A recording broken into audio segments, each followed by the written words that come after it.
It's such a great honor and a privilege to introduce Mike Best, past president of SIP, Society of Israel Philately.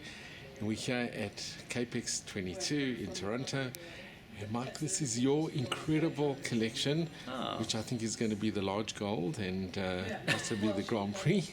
But it is amazing. It's incredible. If you could just tell us a little bit about this amazing, incredible collection. Well, it's such a pleasure to see the Glassmans here in Canada for sure, and to be together after all this pandemic stuff.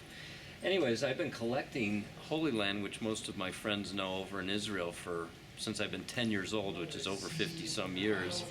And somehow I got the bug to collect the pre-philatelic period, which is before formal operations that the Ottomans put into place in 1852. This starts actually in 1350, and our friend over in Australia, Mr. Aaron. I know Yossi Aaron. Yes, you know him. And he was actually in Israel a few months ago. He wrote the premier books on this. So this particular letter was sent from Gaza in 1362, which is the earliest piece of mail that I know from the era. And it describes back to Italy that like a general manager went to Gaza to check on the property, and it needed some roof repair and some stonework and this and that. So it's with a marking, of course.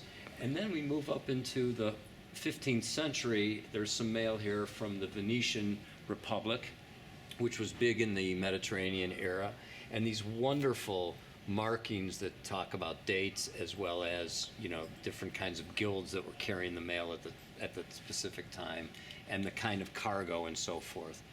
Then continuing in the 15th century, you know, it starts moving into some ecclesiastical mail, which was religious. You have to remember, most people didn't know how to read or write during that particular time frame. The other thing, which I don't get into too much but has always intrigued me, is the actual paper itself, because this was cotton. I mean, this was original, you know, hand formed materials, so, you know, it has characteristics.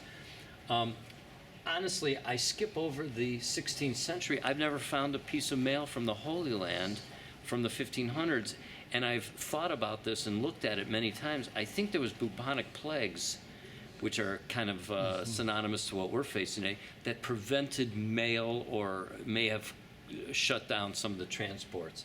Moving into the 17th century, you know, there's private messenger mail, merchant mail, going back to more ecclesiastical mail. These wonderful markings with the Jerusalem crosses on them as well. And getting into the 18th century, more ecclesiastical mail coming from different parts of the Holy Land, which is the only thing that's shown here.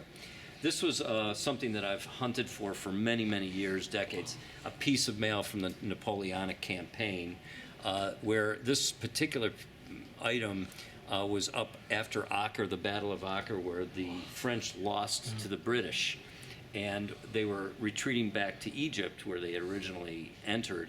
And so one of the major generals wrote back to Egypt saying, you know, we're limping back home, we have disease, we don't have any food, we're in really deep need of everything you got.